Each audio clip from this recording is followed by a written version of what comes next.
मंडळी, अंजली स्वयंपाकघरात तुमचं स्वागत आहे। आज आपण बनवणार आहोत सुकी भेळ, खुसखुशीत अशी चटपटी सुकी भेळ बनवणार आहोत। त्यासाठी लागणारे साहित्य बघूया।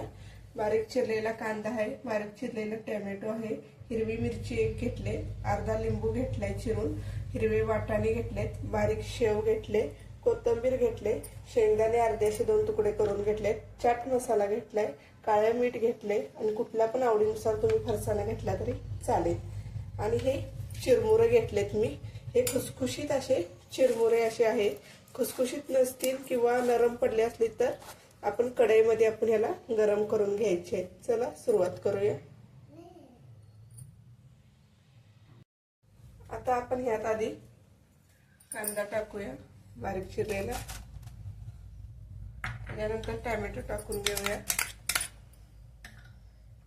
त्यानंतर मिरची घेऊया टाकून, हिरवे वाटाणे चांगला आधी एकत्र करून घ्यायचं आहे।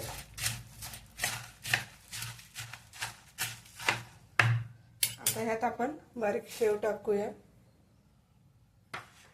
शेंगदाणे, फरसाणा,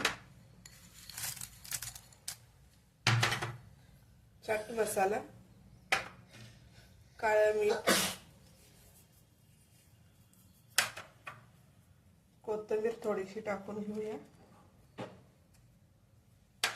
आता हे एकत्र करून घ्यायचं आहे चांगलं।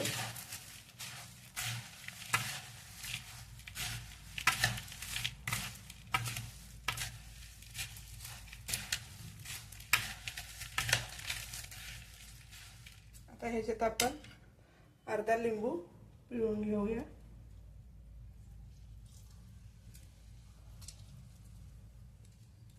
पुन्हा चांगलं एकत्र करून घ्यायचं आहे।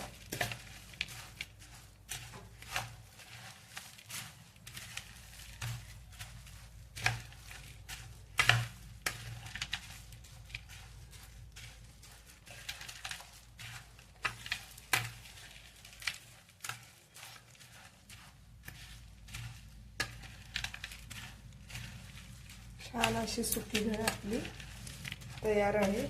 आता आपण एका डिश मध्ये काढून घेऊया। छान अशी चटपटी सुकी भेळ आपली तयार आहे। लाईक करा, शेअर करा, सबस्क्राइब करा, कमेंट करायला विसरू नका।